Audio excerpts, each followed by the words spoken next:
salaamaaleykum chers internautes salaamaaleykum yéen safo programme Seneweb TV seneweb.com ñi ngi am mbégte ak kontaante fas yéen teew fii nga xam ne mooy groupe Sud Quotidien waxtaan ak sunu kilifa di Abdoulaye Thiam nekk président association nationale de la presse sportive Sénégal ak tamit nekk président AIPS association internationale de la presse sportive du continent africain monsieur Thiam maa ngi lay nuyu.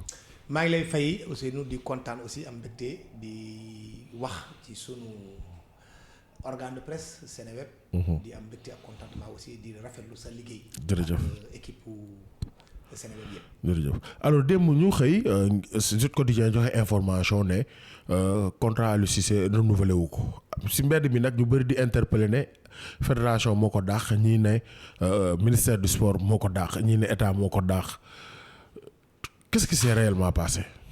en fait pour sénégalais yi mën a comprendre dañu nekk ci situation boo xam ne dafa xaw a hybride ci wàllum contrat entraîneur bu équipe nationale bu Sénégal du Aliou Cissé rek. fédération moo amul moyen pour fayal boppam comme ni France di defee comme Angleterre di defee comme yi dëkk yi naat yi di defee donc fii day am ñetti partie employé bi mooy cas bi ñu nekk ni Aliou Cissé day xaatim day signé. fédération mooy employeur. moom tamit day signé. léegi nag fédération mooy employé Aliou Cissé waaye fédération amul pour fay. mënu ko fay donc état du Sénégal mooy le tiers payeur. état du Sénégal aussi day ñëw signé. donc yow mii di employé loo mënta décider tant que man mii di fay d'accorduma doo mun a def dara loolu moo indi situation bi. fédération mois de juillet la bind lettre jébbal ko état du Sénégal expliqué ko contrat Aliou Cissé kat dafa war a jeex le 31 août 2024. ñun nag dañu bëggoon yokkal Aliou Cissé 1 an. ñu bind ko lettre comme ni ñu ci faral di defee. Aliou Cissé aussi d'accord ci 1 an bi.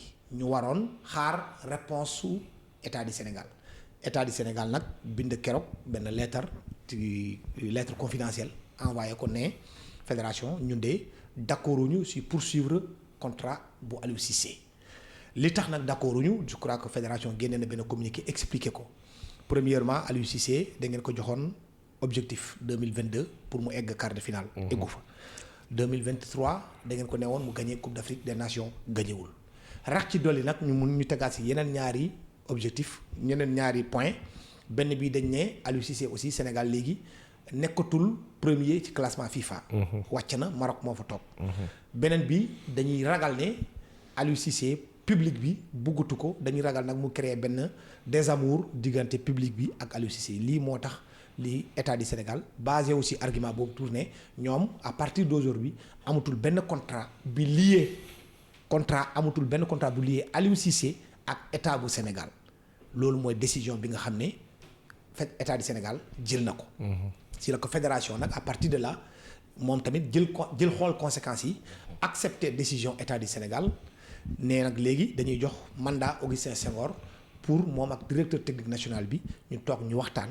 ñu xool naka la ñuy def au moins pour jouer 3e 4e 5e et 6e journée nga xam ne qualification pour Coupe d'Afrique bi nga xam ne dafa war a am au mois de décembre de 21 décembre 2025 au 18 janvier 2026 fale ca Maroc.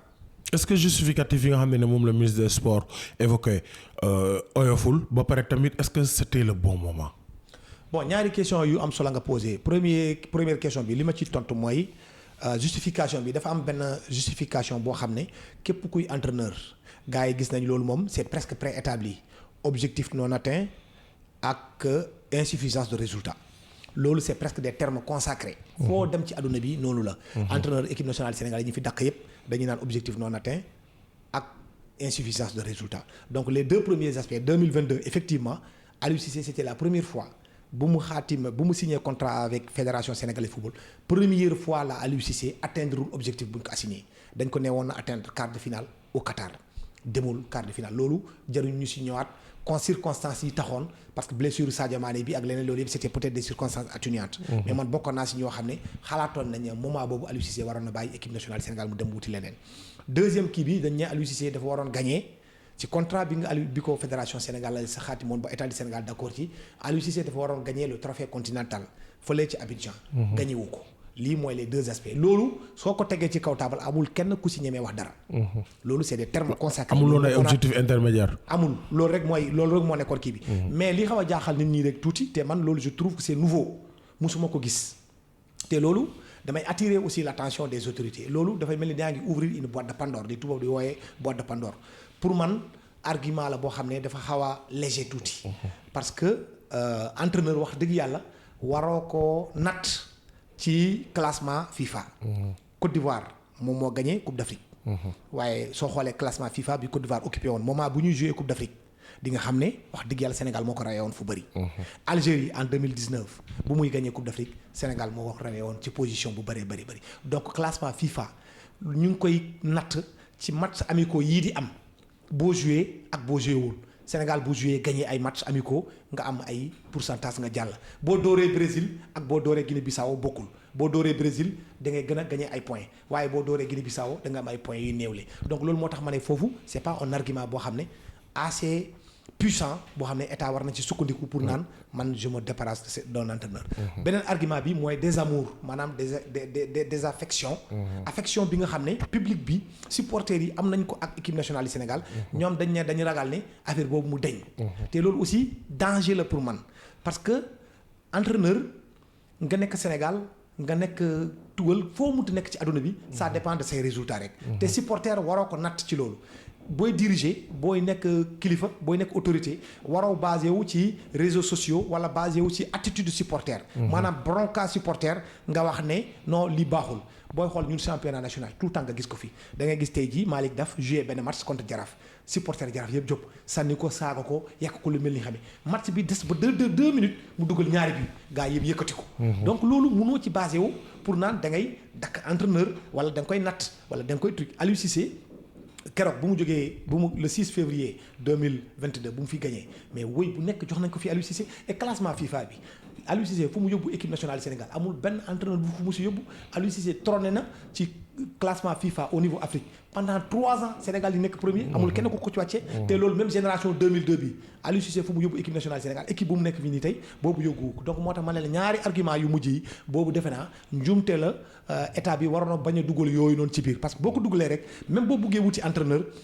bi dina réfléchir par 2 fois attention man donc à n'importe quel moment buñ ma hué est-ce que duñ ma jaaree foofu dàkk ma wala classement FIFA kat mun na am ma jouer match mun na am ma bañ a jouer match et en Afrique tu sais très bien que pour jouer un match à l'extérieur c'est extrêmement difficile c'est beaucoup d'argent on ne peut même pas déplacer bu tey jii nii sénégalais yu bëri bëgg nañ jouer contre le Cameroun au Sénégal wala jouer contre le Cameroun à Yaoundé mais jël dem match boobu noonu football ko en France dans la banlieue française à Saint-Leu-la-Forêt dans des terrains yoo xam ne c'est destiné à des divisions d'honneur moo leen gënal mooy gën a coûteux pour l'État du Sénégal pour n'importe quelle fédération que de déplacer ay des grosses cylindrés indi leen fii ñu football la leen fii ci Sénégal donc loolu bàyyi na bëgg naa aussi état bi mu bàyyi ci xel bu baax a baax a baax a baax. sur le terrain. sur le terrain tey je crois que presse bi Sénégal bi yëpp génne nañu performance bi Aliou Cissé réalisé timing bi man déjà wax naa ko waxaat ko. wax dëgg yàlla je déplore le timing parce que boo xoolee bu baax Aliou Cissé keroog. man bi ma njëkkee dëgg rumeur bi dama ko woo ma ne ko coach man dégg naa yow sa contrat bi dañ koy niinal de jeex na de mu ne Ablaye yow yaa ma ko yëgal li musuma ko yëg jot doon une information maa ngi nii di envoyer sama liste de présélection parce que xam nga réglementation FIFA ak CAF boo amee match balaa ngay publier la liste 15 jours avant da ngay yónnee les présélectionnés donc moom suba vendredi la waroon génnee la liste et ñu ngi am ñaari jongante le 11 ñu ngi war a football contre Malawi. Le 15 ñu ngi war a déplacer fii Ndakaaru dem Lilongwe capitale Malawi football foofu. Mois de novembre ñu ngi war a am ñaari match benn match contre le Burkina Faso à Abidjan. beneen match bi nga xam dañuy recevoir Burundi fii. rax ci dolli fédération sénégalaise football bindoon na benn lettre jébbal ko autorités yi depuis le mois de juillet. nee leen contrat ak Aliou Cissé jeex na ñun dañ bëgg xam seen xalaat là-dessus. depuis le mois de juillet l'État da ngay prévenir. su fekkente ne d'accordu leen buggutu leen Aliou Cissé mu nekk entraîneur moment boobu rek la ñu waroon décider moo gën nga bàyyi ko ba mu tàmbali déjà les éliminatoires 2 matchs mu football ko mu nekk à la veille d'une compétition nga bugg ko dàq dafay mel ni da nga ko toroxal. dafay mel ni da nga ko humilier et d'ailleurs l'opinion publique sénégalaise malheureusement ci perception boobu noonu la ñu am ci décision bii nii. même au niveau extérieur c'est une sorte d'onde de choc soo xoolee dëmb. Toute la presse internationale je ne parle même pas de la presse nationale. Toute la presse internationale avait repris et tout le monde s'interrogeait ñun ñëpp sunu naataangoo yu nekk extérieur dañu doon woo ñu naan mais yéen lan moo xew qu'est-ce qui se passe Aliou Cissé lu mu def ku nekk di ngi posé wu des questions donc buñ ko dakkoon par exemple au lendemain de notre match nul défaite contre le Burkina Faso ñu xëy ñu jël décision ñu ne ko ñun on se sépare de Aliou Cissé kooku l'opinion aurait dû comprendre mais période bi timing bi ñu jël ak brutalité de la décision man loolu laa déploré. Je suis pas en train de dire nag Aliou Cissé bu fi jógee rek c'est le désert loolu quand même c'est insulter l'intelligence des Sénégalais. amul kenn ku fi nekk ci àdduna bi koo xam ne tu es indispensable. man la su ma fi jógee kenn mënu ma wuutu kooku amul defe naa gën ci mbindeef rek moo am loolu. tout le reste là da ngay ñëw nga def li ngay def soo paree nga dem sa yoon. mais nag dafa am noo koy defee. surtout que ñun en Afrique dañ tolloon fenn foo xam ne amuñu woon ay références. Aliou Cissé tey jii booy ànd ak équipe nationale sénégalaise yow da ngay ànd ak équipe nationale sénégalaise tous les journalistes sénégalais dañuy ànd ak équipe nationale. nul nag n'est prophète chez soi. peut-être que fii on le critique beaucoup. mais waat naa ko ci yàlla chaque fois bu ñu demee en Afrique à chaque fois qu'il y a des journalistes africains bu ñu taxaw bu ñu jëlee parole la première question qu'ils posent c'est de dire à Aliou Cissé félicitations merci beaucoup pour ce que vous avez fait pour le Sénégal et vous avez ouvert les yeux aux autorités de notre pays qui comprennent il faut mettre en avant l'expertise nationale. kooku man gis naa ko du benn yoon du ñaari yoon man je n'ai pas d'atome crochu avec Aliou Cissé je ne partirai jamais en vacances Aliou Cissé du ma dem moom xamul sama kër xaw ma këram mais man dëgg rek laay wax je ne commente pas je reste sur les faits. ça c'est les faits. Hubert Veuve-Méry sunu père moo doon wax ni les faits sont sacrés et les commentaires il est libre li ma la wax ni mun nga ko yow gisal nga ko sa bopp. keneen gis na ko wax dëgg yàlla loolu moo tax na ma ne au moins quand même waroon nañ ko sargal. malheureusement il est sorti par un trou. c'est même pas une fenêtre. il est sorti par un trou. loolu moo xaw a ñaaw ci décision bi par rapport nag à quelqu'un quand même qui a mis un terme à 57 ans de symphonie inachevée 65 la ñu commencé dem Coupe d'Afrique chaque Coupe d'Afrique ñu ne équipe nationale Sénégal bi moo gën a baax. kenn mënul fexe ba gagner on a eu des Lamine Diack on a eu des Jo Diop on a eu de très grands entraîneurs. qui ont toujours posé des jalons mais yàlla def ñu sutural ci Aliou Cissé lañ ko amee. il a assaini une équipe il a réussi quelque chose donc kooku waroon nañu defee neneen man je pense que on ne devrait même pas le virer on devrait même l'appeler même su fekkente ne par la forme on lui dit bon écoute tu écris ta démission loolu ça existe au niveau de l'État. yenn saa il y a des autorités mun nga woo ton premier ministre il lui dit bon écoute moi je pense que après nga xool la porte de sortie. c'est-à-dire nga bañ ko humilier rek.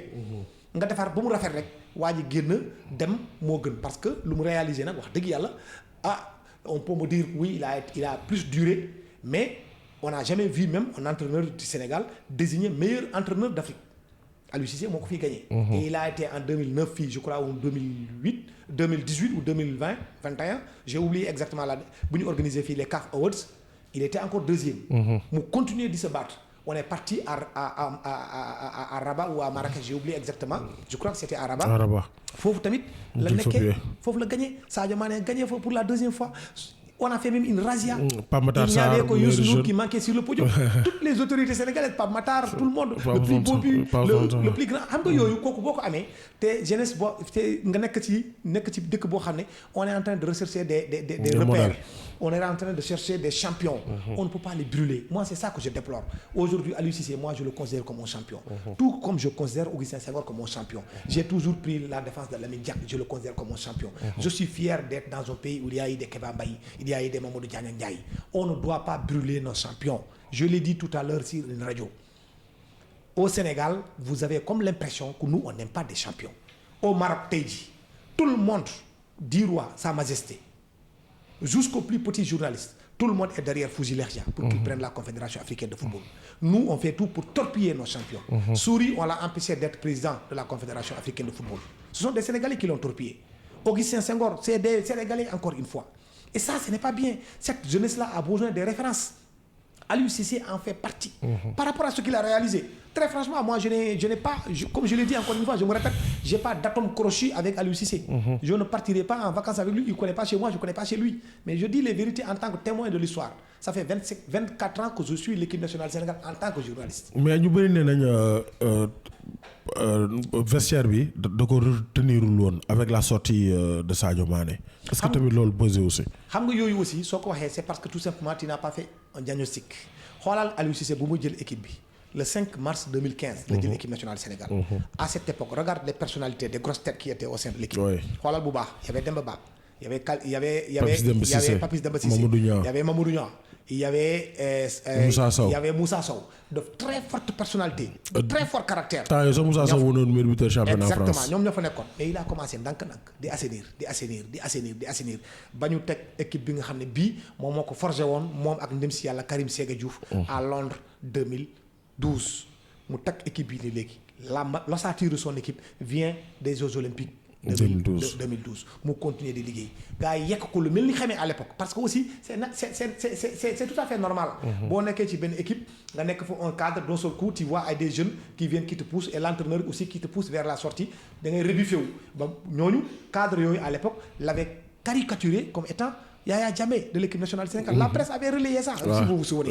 Donc gis nga fu mu jógee. ba moment bii nii ñu nekk actuellement aussi on est retourné dans la même situation en 2015 bu mu jël équipe nationale parce que là aussi qu'on le dise ou non il y a des gens trentenaires des joueurs qui sont vers la porte de sortie et qui naturellement peut-être ont peur que demain am na yeneen boy yi leen war a bousculer mais jusqu'à présent ce n'est pas encore opérationnel. Par rapport à Sadio Mané moi je l'ai dit et je le répète la seule chose que j'ai eu à déplorer sur l'attitude de Sadio Mané c'est le timing. On joue un match pour moi on a perdu 2 points contre la RD Congo. Sadio Mané qui sort devant la presse il dit carrément vous ne me posez pas la question mais c'est moi qui vais en parler donc ce qui veut dire que ce joueur-là qui est le leader technique de notre équipe est venu pour passer un message. Il faut qu'on change ce système-là loolu la wax man pour man timing bi baaxul parce qu'on était à quelques jours dont 2 matchs encore derby extrêmement importants contre la Mauritanie. Est-ce que Sadio Mané avait l'habitude ça je me suis posé cette question-là est-ce qu'il avait l'habitude d'en parler avec Aliou Cissé tout le temps di ko répéter ñoom cadre yi ñuy waxtaan Aliou Cissé attention système bu ñu yore nii 3-5-2 bi baaxul Aliou xoolaatal ni nga toogee lii baaxul ay affaire Aliou Cissé s'entête parce que Aliou Cissé tout le monde sait qu'il est têtu. Donc Aliou Cissé s'entête à un certain moment Sadio Mané ne bon peut-être man su ma génnee je parle peut-être que ça va changer. Je ne sais pas je suis pas dans les secrets de Dieu. Je me suis dit ça mais dans tous les cas de figure pour man le timing il n'était pas bon. Je crois que Sadio Mané compte tenu de son vécu compte tenu de ce qu'il représente dans ce pays-là il aurait dû procéder autrement. Ça je le dis et je le répète et je le maintiens du ma ci dindi lu toll ni virgule. Le profil idéal du remplaçant de Aliou Cissé. Le profil idéal aussi moi je dis qu'aujourd'hui j'ai même écrit un article et ce n'est pas du chauvinisme j'y crois je pense qu'aujourd'hui le Sénégal est l'Allemagne de l'Afrique. Quand je vais en Belgique j'ai Sadio Demba j'ai Mbaye Leye en France j'ai Oumar Daf j'ai Habib Beye ici au Sénégal aussi non même pas loin ici au Sénégal j'ai eu Amara Traoré qui a monnaie son talent jusqu'en Guinée. J'ai eu Lamine Ndiaye qui est parti au tout-puissant Mazembe pour remporter la Ligue des Champions. On a Youssou Dabo, on a Cheikh Gueye, on a Malick Daf, on a comment il s'appelle encore Bouna Thiaw, etc. La liste est loin d'être exhaustive. Mais diriger une équipe nationale du Sénégal, il faut avoir un très fort caractère. N'est pas Aliou Cissé qui veut. Je suis désolé. N'est pas Aliou Cissé qui veut. L'équipe nationale de 2002, là où Aliou Cissé était capitaine, il y avait de très fortes personnalités. Pour diriger cette équipe-là, être capitaine de cette équipe, c'est parce qu'il fallait avoir du caractère. Aliou Cissé en a un. Il a beaucoup à revendre sur le plan du caractère. Je ne connais pas les autres qualités ou les autres défauts de l'homme. Mais caractère bi képp kuy suivre équipe nationale du Sénégal war nga ko reconnaître loolu. Et loolu c'est extrêmement important. Assainissement bu mu tàmbalee ba au soir du 6 février. Quand Sadio Mané a exécuté ce coup de pied arrêté à 21h06 comme on le retrouve dans le livre de mon grand frère Babacar Khalifa Ndiaye avec précision on peut dire que Aliou il a travaillé cette équipe il a assaini il a mis de l'ordre il a mis du caractère il a mis tout ce qu'il faut pour qu'on gagne. Le prochain je ne suis pas en train de dire encore une fois je me le répète je ne suis pas en train de dire qu'après Aliou Cissé personne ne peut non. Avant Aliou Cissé, on a eu de très grands noms qui étaient là. Mawade Wade, on ne peut pas dire que c'est pas une très grande... Rien que sa voix, c'est quelque chose de ouf. Tu vois. Donc, on peut continuer à chercher. Aujourd'hui, je parlais de DAF, je parlais d'autres personnes. Tout ça là, c'est des générations de 2002. Mais moi, je vote pour l'expertise locale. Très franchement, je vote pour l'expertise locale. Mais cette expertise locale aussi, il ne faut pas qu'elle nous déçoive. Il faut qu'elle soit forte. Il faut qu'elle fasse mieux que ce qu'Aliou Cissé était capable de faire. Je pense très bien qu'on peut en trouver aussi bien au Sénégal qu'à l'extérieur. Merci beaucoup de nous avoir accordé cette interview. Le plaisir est pour moi. Jërëjëf. Merci beaucoup.